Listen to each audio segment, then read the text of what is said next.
So today's session is about designing a book database system for Singapore. I'm sure all of you by now would have heard a little bit or a lot about the initiative that's being led by SBPA for the book database system. And I'm sure some of you might be wondering what this is all about. What is the system all about? What are the features or the benefits of the system, and specifically how it can benefit you or your company if you have or if you embark on such a system. So this is something that I'll be taking you through in the next 1.5 hours or so. Like Cecilia said, if you have any questions, I may stop intermittently to just chat with Cecilia the questions from the chat box, or we may go to the end and then right to the end of the presentation before we answer questions. Okay, before we start, I'll go through the agenda. So for today, okay, the agenda looks like only 5 points, only 4 points, but within these points that we will cover quite a bit. So we will talk about what the book database system is about, and in this point I will go through a bit of the technical aspects. Then number 2, why do we need a book database system for Singapore? Number 3, the benefits. So what are the benefits? Who does it benefit? And I think most importantly, how it can benefit you. Number 4, advantages of the book database system. And then last, we will go into questions and answers. Okay. Before we actually go into the presentation, I'd just like to share a bit about who I am. I'm not new to this industry. And I think as we go through the presentation, you will realize I'm actually very old. I'm old in the industry and I'm old in age. I started out in Pearson Education about more than 20 years ago. And I started out my career in publishing, doing sales, specifically higher education textbook sales for the business and the arts list. So I've covered universities, polytechnics, some of the bigger private institutions. Then I moved on within Pearson to become an acquisitions editor, where it's more product development and acquiring authors for them to write and publish. And I did that for about 5 years before I moved on to Marshall Cavendish. At that time, Marshall Cavendish was in the midst of buying and implementing a CRM and a book distribution system. So I was part of the implementation team to work with the sales and marketing team to sort of champion users or to champion the use of the database system, which included implementation, training, and it's an ongoing process. You know, after you train, you make sure that they know how to use the system, make sure that they are using, train again, and so on and so forth. Okay. Then I moved on to Oxford University Press for a while, and then now here I am training all of you. Okay, so that's me. Okay. Let's move on to the actual session for today. So the first part, we're going to talk about what the book database system is about. Now, I know all of us are not really techies, but in order to get a deeper understanding of the book database system, we must know some technical aspects. Okay, so these should not be very daunting. It's just something very basic. Okay. So the book database system follows an Onyx for Books, which is an XML-based standard. Okay, it is a universal standard and platform that's used in the US, Europe, and increasingly in Asia. So this is an Onyx for Books format started, I think, maybe 15 to 20 years ago, and it's been used. We are not the first ones who are using it. It's been used in the US and Europe, and the last maybe 5 to 8 years, increasingly it's being used in Asia, and now we want to implement it in Singapore. So what's so great about this system? I think the greatest or the thing that struck out for me, or that struck me the most, is that it is a universal standard. So book information such as things like your title information, if you have a subtitle, the author, illustrator, the size of the book, page count, they are all specific fields, and they are stored in a standardized format, which means the ability to extract the information needed in a consistent manner. So it includes something called metadata tagging. I will go through what metadata is with you. So things like the type of book, whether it's a trade or it's an education book, whether it's print or digital, what genre, what category does it fall into? Okay, at this point, I'm going to use the word book and product interchangeably, because I think more and more we are not just looking at publishing a book. All right, our product can come in various formats. It can be an ebook. Some of us publishers publish courseware materials. So when I say book, I may not necessarily mean a physical print book. Okay, so I'll use the term book and product interchangeably. All right. Okay, so back to the database system.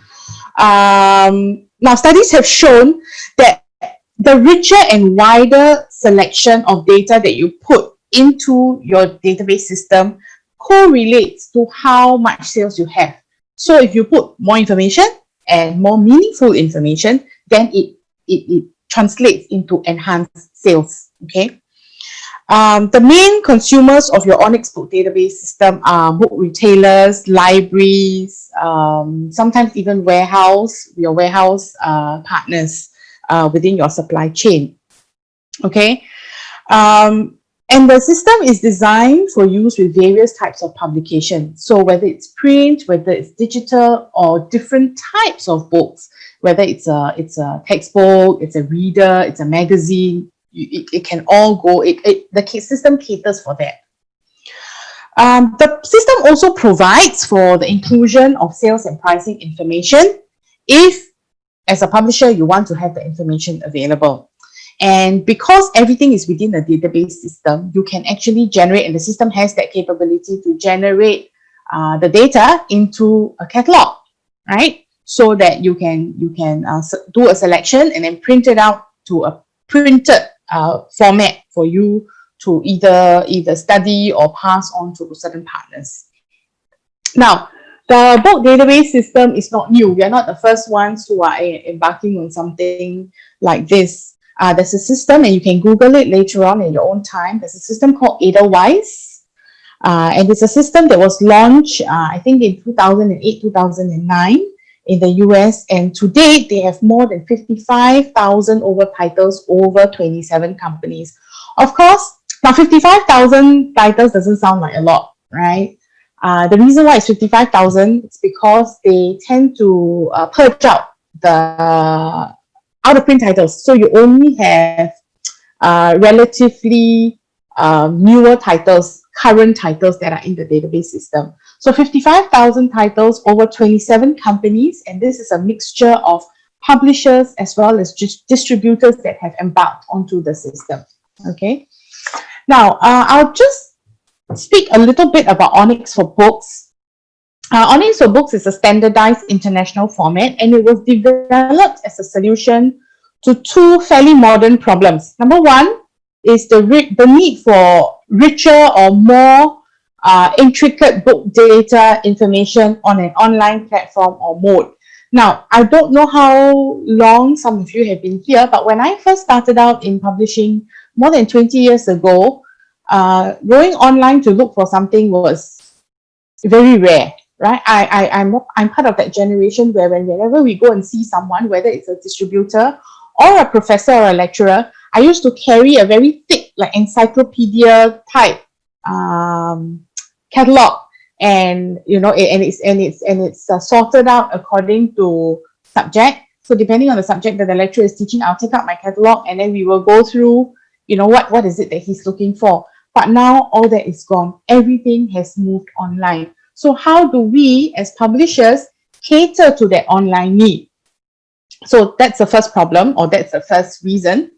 The second is the widely varying format requirements for receiving data used by book wholesalers, retailers. They all want a standardized format, but we all may not keep our data in a standardized format. Okay. So with the internet and the increase in online book sales, the book industry found itself in a fix. How do we meet the needs of booksellers? And when I say booksellers, I don't just mean distributors. It could be people like Amazon. Okay. How do we meet their needs to provide information to buyers about the books they wish to purchase in a meaningful way?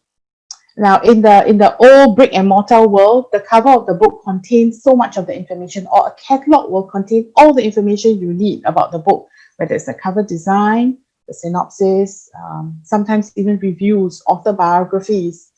Whereas now, you don't have that, right? You rarely can look at a catalog or look at the actual book before you purchase, because you're purchasing it online. So you need information that can draw your potential buyer or reader to the product and help to sell the product, right? So when you go online, how do you represent all this information? So Onyx for Books provides a way to transmit this information in a very clean and seamless way across multiple trading partner relationships and across platforms. Okay? So quite a lot to digest here, but don't worry. I think it's information that you can just take on and at your own time digest it. Now, this is something that I got from the internet. Not easy to, relatively easy to find. This is how your Onyx database looks like. So these are your fields, okay? It's just to give you a glimpse of the kind of information that the system captures. I will go through with you as much as I can, line by line. So the first one is the ISBN number. So, okay, something like ISBN number. Some of you may put 978 dash something, something, something. Okay, some do not have the dash. So we want standardized, right? Therefore, in this platform, no dash. Okay, it's just your 13-digit ISBN number. Going down, okay, do you see the third line product form? So what is this, a paperback? Is this a hardback book? I assume that the drop down menu may even have digital, okay? Going down, the title, and then it has subtitle. Again, if we were to have our own database system or when we store it in Excel, for example, title and subtitle may come in the same line. In this case, they have split it, okay, which means everybody has to split it.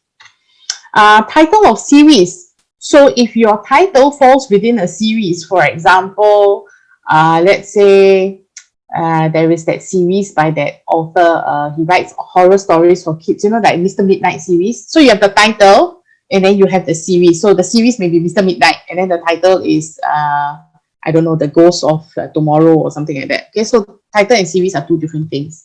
Publisher name. Publication date, so the date again is also stored in a consistent manner. In this case, I assume that the pub date is 2013, either February 12th or 2nd of December 2013, okay? City of publication, so where is it published, okay? In our case, I guess city and country will be the same, Singapore, Singapore. Okay, now the next line, for sale with exclusive rights. You see world rights. Now, I think this field is very useful, not just for us, but as publishers, but also for partners that you deal with. Sometimes you may publish something but you only have rights to sell in your own country, or you have you publish something and you want to be able to sell rights to someone else to repurpose it. So I may publish something, let's say worldwide for everyone to consume, but only in English. But I'm open to selling rights, translation rights to someone in China, for example, to publish my same content in Chinese.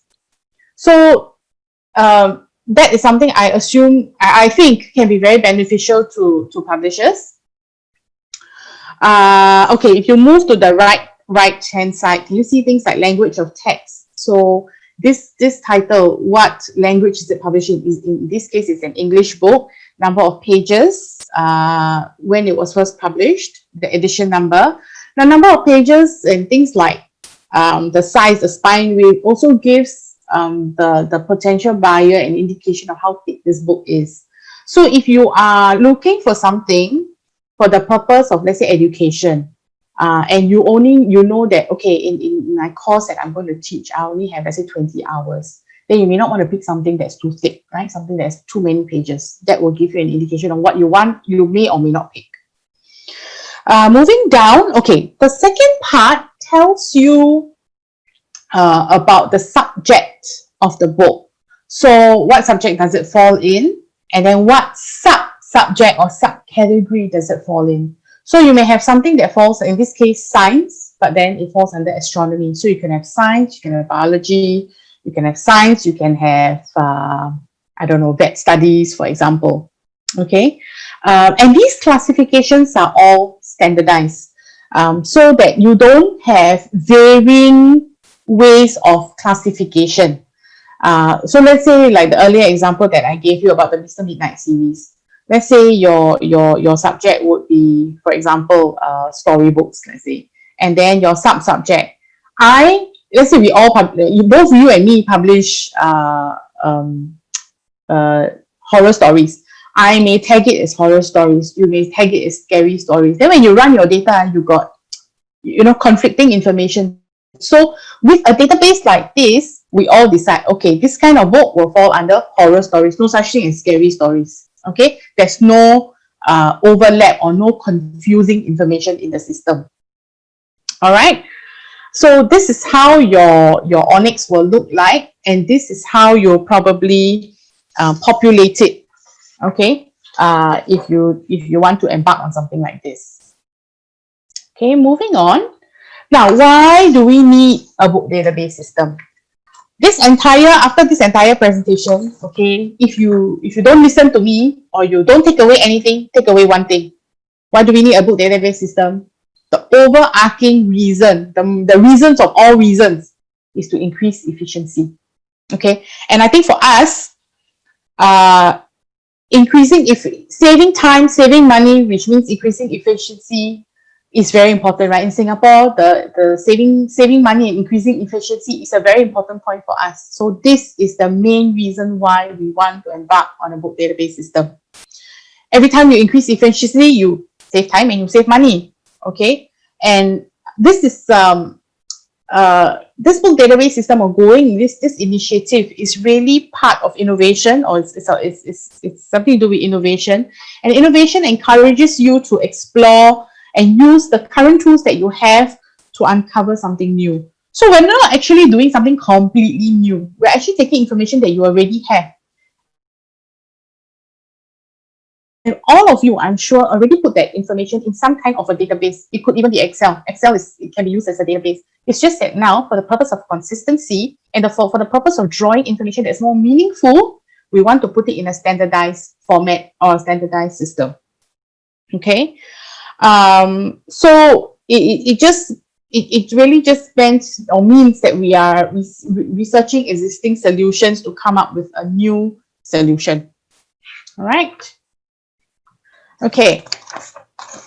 Now, why do we need a book database system? Up until now, if someone wants to, before I go through the points, but up until now, if anyone wants to obtain a specific list of titles, for example, let's say I'm going to teach a course on or a short seminar on Singapore's political landscape, for example. How would I look for titles that are available? Either I go publisher to publisher, and that requires me to rely on my head knowledge. In Singapore, which publisher I think will publish something like that? And then I go publisher to publisher. Or I go to NLB, or I Google, or I go to a distributor. Then the distributor will then, depending on how big or good the distributor is, will then go publisher to publisher, right? And when I was first told about this book database system about a month ago, I was reminded about a problem or a situation that my husband faced about 3 years ago. So my husband works for a university, and a few years ago he told me, he said, hey, now is January. By April, I need to exhaust a few $1,000s. I want to buy books, and specifically he wants to buy books on research ethics. So because I'm from Pearson, right, he thinks I know everybody. So he says, hey, so can you ask your friends, do they have books on research ethics? I say, hey, you think I know the whole world, all publishers? I don't, So you go and look yourself lah. So he said, how to look myself? Go online. Very tedious, to go online and then go and see who these publishers are and go and read title by title.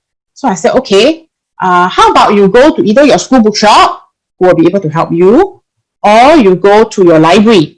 Your library will also have someone that they regularly buy from, who will be able to give you all the information you need, specifically only for research ethics. So he went to his library. And the library, in turn, went to one of the distributors, quite a prominent distributor in Singapore, to help him. So the distributor contacted him, find out what he needed, And then I think a few weeks later, the distributor gave him a list from various publishers. He made his selection and he bought books that he needed to buy, spent all his money. The entire process, I think, took him about 7 weeks. He felt it was quite efficient, okay, because he managed to spend his money before the year-end closing. So he thought, quite good now, distributors are quite good. But when I was talking about the book database system and I was reminded about the situation that he faced, I thought to myself, hey, if the school library had subscribed to this database system, then either faculty members or the school library at a click of a button will be able to run a list of all research ethics books that are currently in print across all publishers to be able to sell, right? Which is a lot faster, right? Just click of a button, you run your list, you take a look at your list and you make your order. Okay, so this is a typical problem that someone within the supply chain might face, right? So if we were to go clockwise, starting from incorporates the right-hand side, okay? So basically, having a book database system incorporates all the records and information about your title or of a title that has been published in one central location and in a consistent manner. Okay, now next point. Because of this, it eliminates your manual work. Because if you were to get information from different publishers, like what we are currently doing, different publishers store in different formats. So someone down the line has to either sort or massage that data so that it's in a standardized format for your end customer to view. Okay. Next one. We're using a universal international standard platform for the product to be stored in. Okay. So there's no inconsistency. There's no deviation. And I think this one is also quite an important point because this is a Singapore-based book database system. It enhances the visibility of Singapore published titles. Okay, so you, someone from the US, if they want to know about Singapore's political landscape, okay, with this database system, if they know a distributor who subscribe to this database system, immediately titles that are published out of Singapore is visibly enhanced. All right, so you can communicate data, things like your cover images to your trading partners such as Google, Amazon, who are also on the Onyx platform in a consistent manner. Okay, and the information that you transmit allows them to see the data in the manner that they wish for it to be seen in. Okay, right. Benefits of having a database system. Okay, this one has got numbers, so we'll go from number 1 to number 5.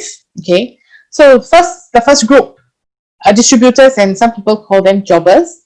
So basically, instead of going to various publishers, distributors now just get the information that they want at a click of a button.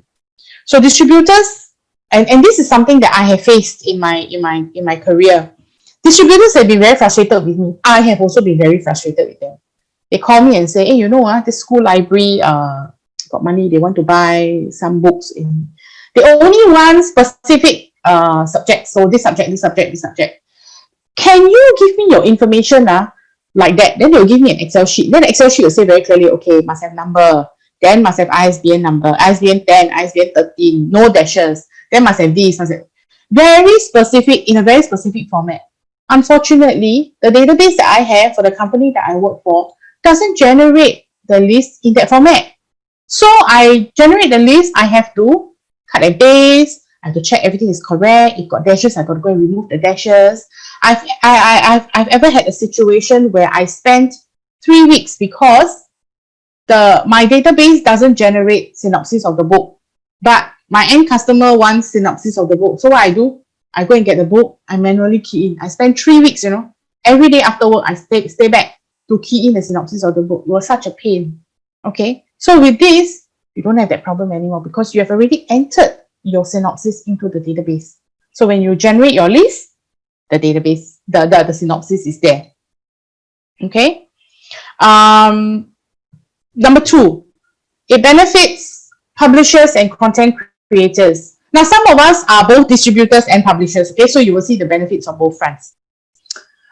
In terms of ability to track, so as a publisher, you will have the ability to track who has been viewing or downloading your titles. Now, that helps you to do things like forecasting, or helps you give you some marketing and sales data a bit better, right? It enhances your marketing or sales opportunities if you have a blurb or short synopsis about your title. Now, as I mentioned earlier, it also opens up licensing opportunities if your metadata tagging is done correctly. Okay, so like the field that we saw in Onyx, you know, where you have the rights field. If you have if you're on a system like this as a publisher, up until now, every time we want when we want to discuss licensing opportunities or we want to eyeball licensing opportunities, what do? We speak to people in the industry, right? Two main platforms for talking about licensing opportunities or licensing deals are your London and your Frankfurt book fairs. So with something like this, I'm not saying London and Frankfurt will go away, they will still be there, but you can already eyeball who has what books and in what format. Therefore, can I repurpose their content in another format that I may need? Okay. And in my experience in publishing, I found that quite useful, because in Marshall Cavendish, I think most of you know Marshall Cavendish is a publisher for local textbooks. They are endorsed by MOE, and they publish a lot of MOE or books that are used in MOE schools. And these textbooks, because they are used in MOE schools, and our schools are such world-renowned, right? Because we always score very good grades. Ministries of education around the world want to mimic our system, including the textbooks that we use, right? Because if we are using the textbooks in schools and our students are doing well, that means something must be right? So I've worked with many ministries of educations across around the world, like Latin America, in Indonesia, in Brunei. Brunei was a very big customer for Marshall Cavendish, to take current content and to repurpose it and to sell it in that country. All right. Now there are some languages or languages where Marshall Cavendish is not interested in publishing. So if it's in English, if it's in Spanish, yes, they are interested. But if it's in, let's say, Urdu, for example, for the India-Pakistan market, Marshall Cavendish is not interested. But if a publisher there is interested, or a distributor there is interested, sure, we can sell licensing, or Marshall Cavendish can sell licensing rights to them to translate and publish. Okay, they do a lot of translation, licensing translation in China, because they don't have the resources to do it here. So they sell licensing rights to partners in China who publish for the China or even Taiwan market. Okay, so this I think is important for publishers, because it allows someone to see what opportunities we can work together on. All right, number 3, e-retailers. People like Amazon, Google, they are able to see what's available from various publishers, and I think more importantly, the availability of information the information is available in a very standardized format or standardized system. So let's say in Onyx, there is a field called title of series. You know, Amazon will also call it title of series. We don't call it anything else. Don't call it series title. We don't call it series name. It's all called title of series. So everybody is speaking the same language. So when they get information from you, it's very easy to get information from you or from this database and upload it onto their system. Okay. Number 4 and number 5 together, libraries and trade bookstores, they are able to see newly published titles instantly. So if publishers are putting titles into the database, libraries are subscribing to the system, then they can see new published titles very quickly, and they can see all they need to know about that title, the height, the size, number of pages, the synopsis, and they can then decide what they want to purchase or not. So it kind of also improves it makes your supply chain process a lot more efficient. Okay. All right. Next. Okay, I'm just going to go through with you because we've talked a bit about metadata tagging and product classification. I'm just going to give you an example of product classification. Now, you need to know this is just an example. It is not indicative of how a publisher or how someone who already has some sort of a distribution or database system actually classifies it. Okay, so the first book on the left is on farm animals, published by National Geographic, I assume. I'm not sure whether National Geographic is part of a larger publisher. So now you see CL. CL stands for category level. So category level 1, level 2, 3, 4, 5. Okay. So level 1 in this case is the publisher. Level 2, type of publication. So in this case, it's a reader. The age group that this reader falls in. So preschool, the language is in English, and then the medium is a print. Okay, sorry, it should be either print book or ebook. Okay, so in this case, this is a print book. All right. Now, with classification, let's say if I classify something like this, okay, and I do a search, I want to search for readers for preschool. So I do my search, I pick out level 2, which is reader, and then specifically I only want for preschool. Then when I run my list, I will get only readers that are meant for preschool, the preschool age that come out, and I can decide what to buy or what to sell depending on who I am. Okay. Now, if I tag wrongly, now there are times where it's tagged wrongly, okay, due to human error, due to system error. Yeah, if it's tagged wrongly, let's say instead of reader, you tag it as general. Okay, it's a general book, or it's not a reader, it's a textbook. Then when I run my list, I'm looking for a reader, this will not come up. Okay, because it's tagged wrongly. So this is why title and product classification is very important. Okay. Now moving on to the example on the right. Okay, this is a title that's very precious to me because I published it more than 10 years ago when I was in Pearson. Marketing Management is an Asian Perspective. I think a lot of you will know this book. Originally from Kotler, that's the US version, and in Asia it was adapted by some NUS professors. So, okay, this one, because I publish it, I'm also giving you a glimpse of how Pearson does their product or title classification. Okay, so for Pearson, level 1, because everything is Pearson, so no need to tell me who the publisher is. Publisher is definitely Pearson. Okay, so level 1 is the publication region, because Pearson has got different pub centers. They can publish out of US, they can publish out of China. In this case, the region is Asia. Then category. Okay, I'm not sure whether they call it category. Okay, I can't remember, but assuming they call it category, it falls under business. Now, business got a lot of categories. Got accounting, got management. So subcategory will be marketing. Now, what type? It is a textbook, because Pearson also has, you can have publish out of Asia, business, marketing, you can have teacher's guide, you can have PowerPoint slides, you can have test bank. In this case, this is a textbook. And the medium is, it is a printed book. Okay? So, again, for this example, if I were to run a listing on books and I only want specifically, let's say books published out of Asia, because I want an Asian-centric flavor to the course that I teach, or I want an Asia perspective, then I want a list of books only published out of Asia, then it will show, this list will show.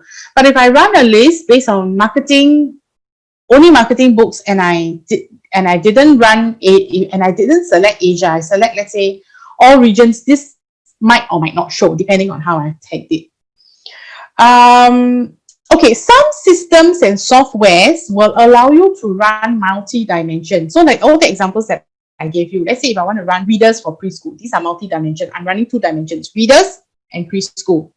But some may not. Some will just say, okay, you can only run one. So I can only run reader. Then I will run all my readers, and then I probably have to try and sort it out on my own. Okay. So there are some very robust, more robust systems. There are some not so robust systems. Okay.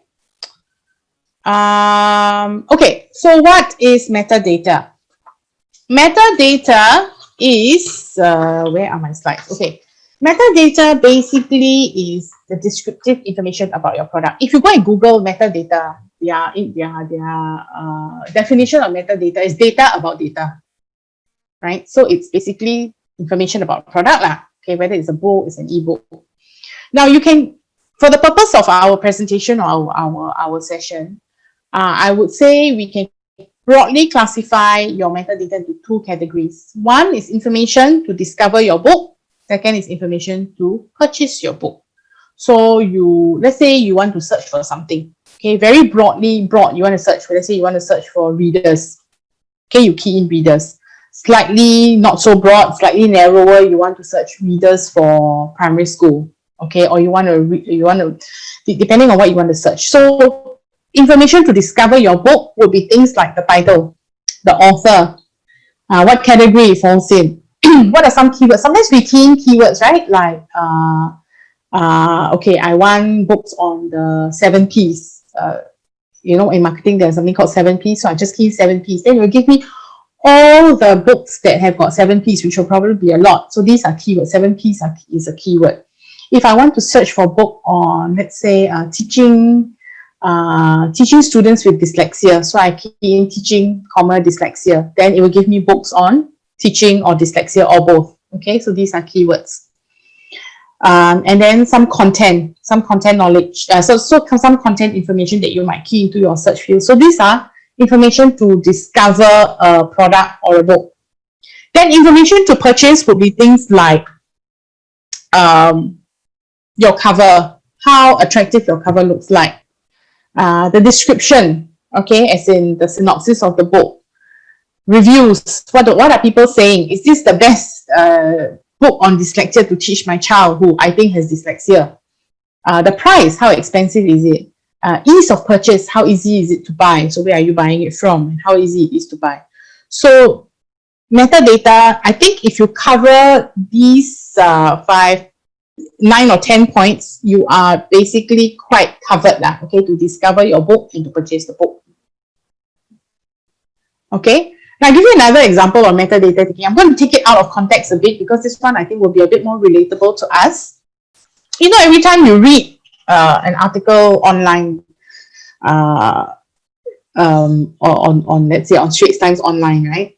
So in this case on the left, this article is about the SIA dining. They came up with this dining experience that costs like some ridiculous amount, right? So the article is about how much it costs, and I think that customers actually booked. Now, can you see the area where I circled? It says more on this topic. Okay, so what they have done is they have tagged this topic to other similar topics, so that when I search, let's say SIA dining, I get a whole host of SIA dining articles, not just this one. Okay, so that's an example of metadata tagging. Okay, then the one on the right, this was taken from a magazine. And so very clear. If you look at the area that I circled, it says tags, best smartwatches for children, smartwatch for kids, tracking device for kids.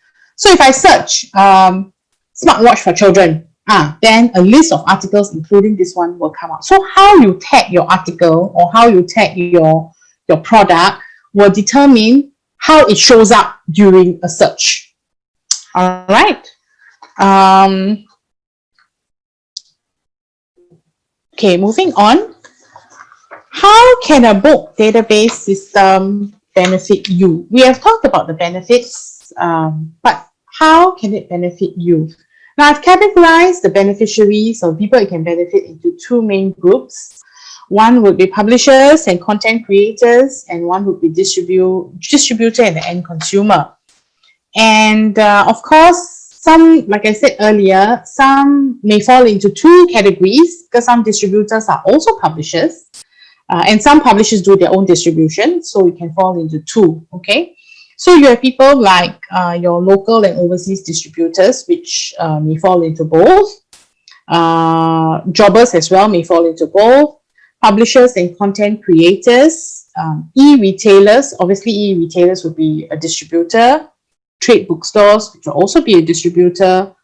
Local and overseas libraries would be distributor and or end consumer.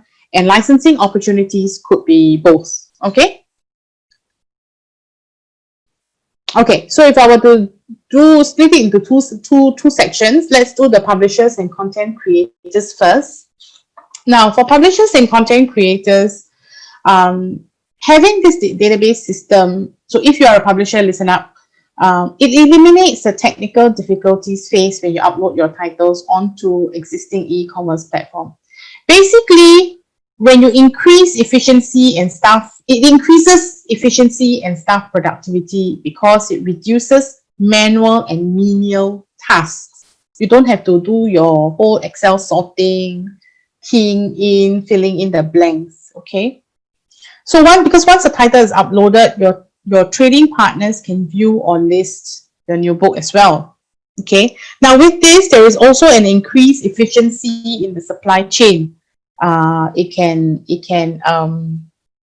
People can view your inventory status if you make it available. So it's a lot more efficient rather than having to go publisher to publisher to find out, hey, you got stock for this now, you got stock for this. Okay. All titles or all information about your title is in one database. So it brings you one step closer to digitalization. So if your titles now sit in an Excel spreadsheet and your categorization, your columns are called by different names, having a database system like this brings you one step closer to digitalizing all your titles or everything that you've published before. Okay. It also increases awareness of the products available for sale and repurposing, for example, for translation. And it provides total visibility of the titles published out of Singapore for the purpose of recognition. Therefore, it maximizes your market reach, okay, or market outreach of the title or of you as a publisher. Now, moving on to distributors and consumers, or even a book retailer. As a distributor, how it benefits you is you're able to tap into an emporium of materials that is available for sale. So, for example, when you have an inquiry that comes in, instead of searching for the title, when an inquiry comes in, instead of wondering or calling or emailing multiple people, searching for the title via the database system becomes so much more easier and more efficient. And you also get, as a distributor or a retailer, you also get access to the marketing information about the product, things like what the title is all about, a synopsis, which you can then pass on to your end consumer, which I assume that they would appreciate. Okay. I mean, a lot of us, I think up until now, we use search engines. Search engines sometimes can be generic, and it also relies on a memory or industry knowledge that we have. Whereas with the database system, it sort of eliminates some of that. All right, the advantages. So just to summarize, it is a centralized system, centralized and automated system. So instead of having to go to various publishers or having to deal with different systems, you just go to one system. So it eliminates ambiguity within the supply chain. You also have proper upkeep and maintenance of your records, and complete records, not just part of your records. Okay, it's complete records. It increases efficiency, increases the visibility of Singapore published titles and books to your global trading partners. Now, the user interface is fairly easy, as you saw earlier on in the screenshot that I showed you, the Onyx fields. I would say it's fairly easy to use because it's designed for lay users. Okay, you don't have to be like an IT expert to use it. All right, it's a drop-down menu. I think a lot of the fields, once you have one round of training, which I think SBPA is putting together some kind of training. Once you have that training done for you or done for you, the fields are quite intuitive and easy to understand. And then it's a drop-down menu, so you can select what categories your book falls in. Okay, it acts as a base to compile and track product data, product sales data. Okay, now I just also want to highlight that how advantageous the system is also depends on what goes in. Right? I'm sure you've heard of garbage in, garbage out, right? So first of all, you need to provide non-garbage. You need to provide meaningful information. Secondly, you need to provide complete information. If the Onyx database has got, let's say, 20 fields, but you're only populating 10, then the amount of information that's there is not really complete. Okay, it's not in totality. So when a user wants to glean information from the system, you will have a lot of missing links, right? So the amount of information provided by each publisher is also very important. So I think having prepared for this, having gone through the preparation for this training, reading up, looking at what other countries are doing, I would say, if I were to put myself in your shoes, I would say this is a very good system and opportunity, and I appeal to you and to embark and to get onto this system. Okay, while it seems like there might be some kind of pain in putting your information in the system, it's a one-time pain. After that, you get to reap the benefits. And from what I understand from Cecilia, they are making it very easy and affordable for you and partners to go online onto the system. Okay, training is provided to help you to get started in keying in all your info. I think at some point there will be a consultant who will sort of handhold you for a while to go through with you what the system is all about, what the various fields are, how you can populate your system. Then, you know, it's really up to you to sort of spend that time to put all your data into the system. Okay. The last point, search and filter functions, the last point in blue. I think if everybody puts their information into the system in a complete manner, your search and filter functions also becomes very easy or convenient to use. Okay. So in summary, this is a product that adds value. It is not something completely new. It's just a new way of solving old problems, so that we can further satisfy the needs and expectations of your customers who are increasingly buying online. Okay, I think with COVID, we do a lot of things online, right? So books is or learning books, is one of them.